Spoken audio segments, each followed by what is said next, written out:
YSR party Ongole rural మండల విస్తృతస్థాయి సమావేశం కరవాది గ్రామంలో మండల పార్టీ నాయకులు మన్నే శ్రీనివాస ఆధ్వర్యంలో జరిగింది. ఈ కార్యక్రమానికి ముఖ్య అతిథిగా Ongole YSR party Ongole assembly incharge Chunduru Ravi హాజరయ్యారు. ఈ కార్యక్రమంలో కొత్తపట్ట మండల నాయకులు లంకపోతు అంజిరెడ్డి, కార్పొరేటర్ ఇమ్రాన్, క్రాంతికుమార్, సుబ్బారావు, గోనుగుంట రని, రవణమ్మ తదితరులు బాగున్నారు.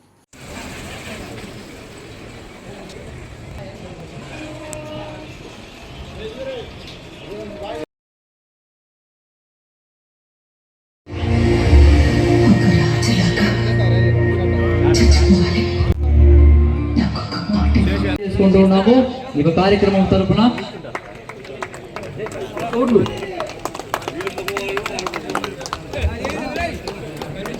చుండూరవన్న గారికి స్వాగతం సుస్వాగతం. ఈ కార్యక్రమం తరఫున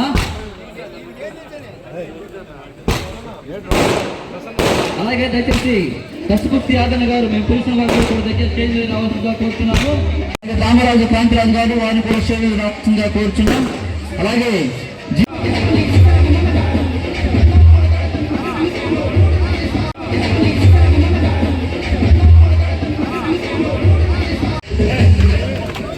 అలాగే ఇమ్రాన్ ఖాన్ గారు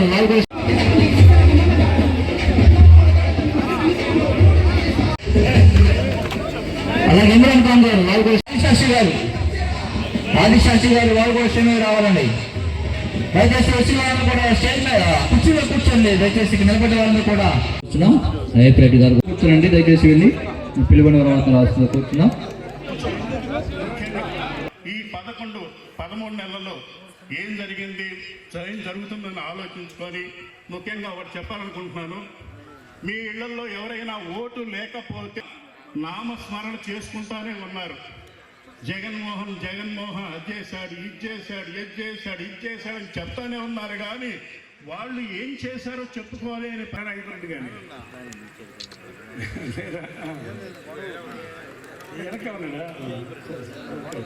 పాతపడ ఇప్పుడు ఆశాశయాన్ని మాట్లాడాల్సిందిగా కొడతాం. రైతు సమస్య కాదు, కార్మిక సమస్య కాదు, వ్యాపార సమస్య ఉంటే రెవెన్యూ గారి దృష్టికి తీసుకెళ్తాం ఉన్నాయి. దాన్ని లేకుండా నేను 2003 ఇందాక మన బీసీసీఎల్ అధ్యక్షుడు పట్ల సుబ్బారావు గారు చెప్పారు. ఎవరు చెప్పినా అదే చాలా కాలాతీతమై ఉంది. కాబట్టి ఒక్కటే నేను మన మండల పేద బడుగు బలహీన వర్గాలు బాగుండాలంటే ఒక జగన్మోహన్ రెడ్డి వల్ల అవుతుంది, ఎవరి వల్ల కాదు. ఏకైకైతే ఒక జగన్మోహన్ రెడ్డి వల్లే సాధ్యమవుతుంది. ఎందుకంటే కొంచెం పేదల గురించి ఆలోచించే మంచి మనసు ఒక జగన్మోహన్ రెడ్డిగా ఉంది. అలానే ఈరోజు మన చుండూరు రెవెన్యూ మనం ప్రతి ఒక్కరూ కూడా మనం గెలిపించుకునే బాధ్యత మనందరి మీద ఉంది. ఎందుకంటే మన దేశం ముందు వాళ్ళు ఒక్కరే కాదు, మీరందరూ కూడా ఆలోచించాలి. ఒక అవకాశం మన రెవెన్యూకి ఇవ్వాలి. మనం ఎన్నిబట్టి నిలబడాలి, ఒకరొకరు చేయి కలపాలి. ఎలా సరే మన రెవెన్యూ ఒంగోలులో జెండా ఎగరేయాలి. ఇది మాత్రం మీరందరూ గుర్తుపెట్టుకోవాలి ఈ విషయం. ఎందుకంటే వచ్చేది నేను అవుతాను, నాకన్నా ఎవరు పోతుగా లేరని ఒక్కొక్కరు ఎర్రవేగుతున్నారు. దాని సమాధానం చెప్పాలంటే మనం ఎవరైనా సరే ఎలాంటి వాళ్ళైనా డబ్బు అక్షరే కాదు, మన ధైర్యము, మన సాహసము, మన సంకల్పము మనం తలుచుకుంటే పంటను పిండైనా చేయొచ్చు. అలానే ఒంగోలులో మాత్రం రెవెన్యూ జెండా ఎగరాల్సిందే, మనం గెలిపించుకోవాల్సిందే. అది అందరూ మీ బాధ్యతగా నేను మీ ఆడపిల్లగా నేను అడుగుతున్నాను.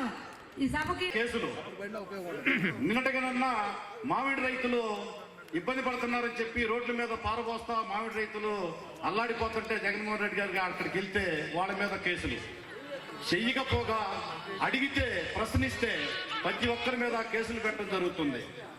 అదేవిధంగా ఇప్పుడు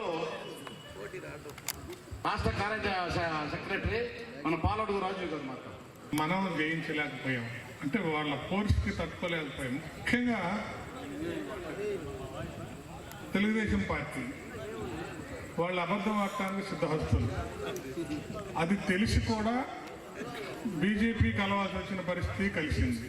సెంటర్లో బాగలేదు కాబట్టి పవన్ కళ్యాణ్ని కలుపుకున్నారు.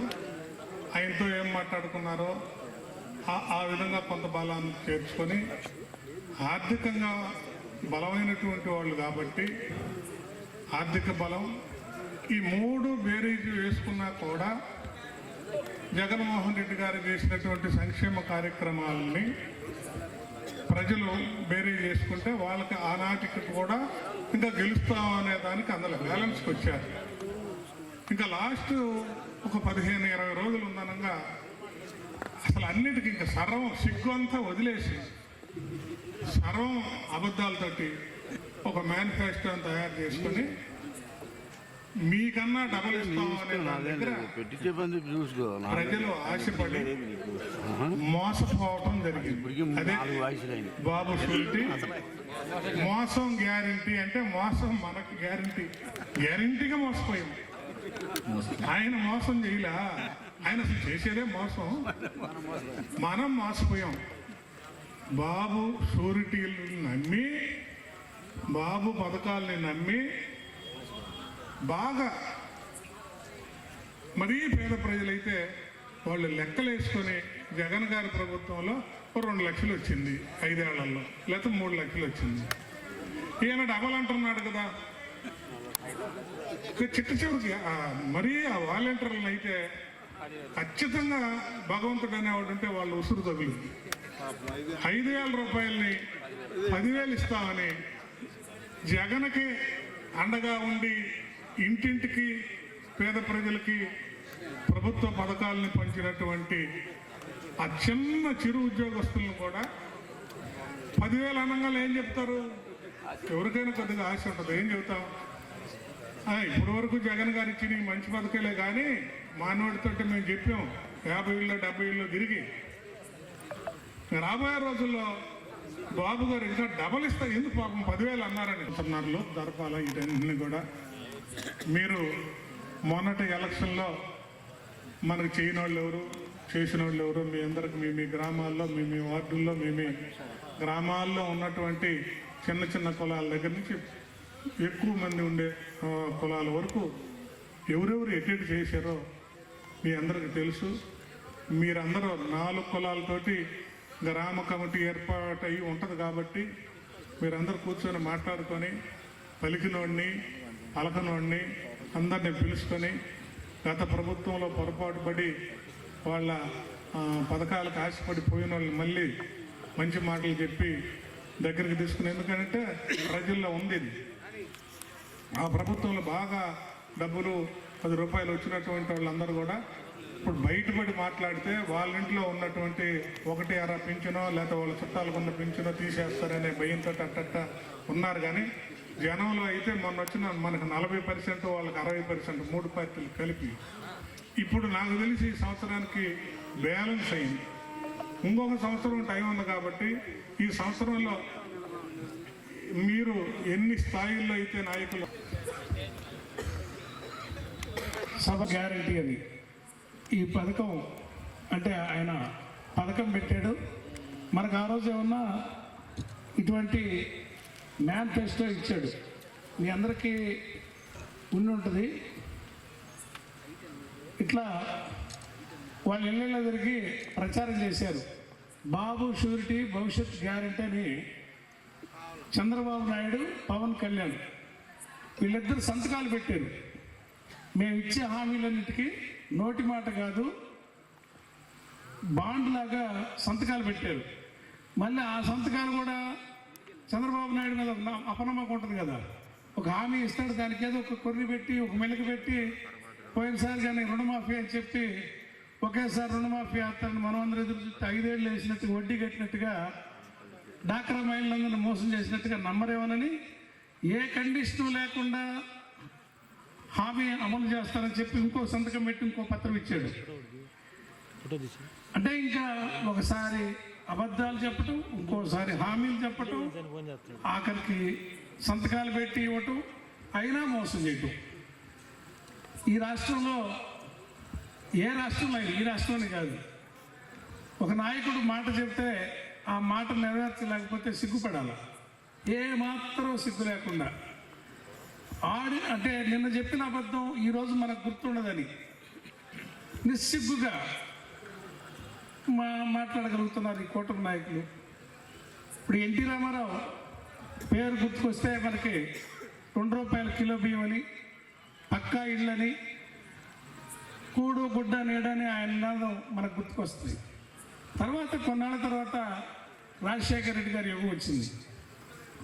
మనం ఆ రోజు ఎవరైతే చదువులకి, వైద్యానికి, హాస్పిటల్కి ఖర్చు భరాయించలేక, పొలం అమ్ముకోవాలంటే పొలానికి కూడా విలువ లేక, ఎవరికైనా గుండె జబ్బు వస్తే అది చూయించుకోలేక పిల్లలకు చెప్పకుండా చనిపోతేవులే అని చెప్పి ప్రాణం వదిలేరు తప్ప హాస్పిటల్కి పోలా.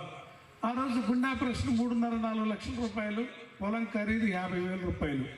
అంటే ఒక మనిషి గుండె ఆపరేషన్ చేసుకుని బతకాలంటే 10 ఎకరాలు 8 ఎకరాలు పొలం అమ్మాల. అది ఆ విషయం చెప్తే ఇంట్లో వాళ్ళు బాధపడతారేమోనని చెప్పి చెప్పకుండా ప్రాణం వదిలే పరిస్థితులు. అదేవిధంగా పిల్లలు చదివించాలంటే, ఇంజనీరింగ్ చదివించాలంటే 2-2.5 లక్షల ఫీజులు. రాజశేఖర రెడ్డి గారు రాకతరికి 2.5 లక్షల ఫీజులు అంటే ఎకరం పొలం 50,000. 5 ఎకరాలు అమ్మితే కానీ వాడిని అసలు ముందు కాలేజీలో చేస్తారు. అలాగే నెక్స్ట్ ఉలిచి ఎంపీ సీనన్న గారు, కిల్లర్ సీనన్న అంటారు అన్నారా మీరు కూడా. విజయ్ వారి యొక్క బృందము శాల్వాతో సత్కరిస్తారు.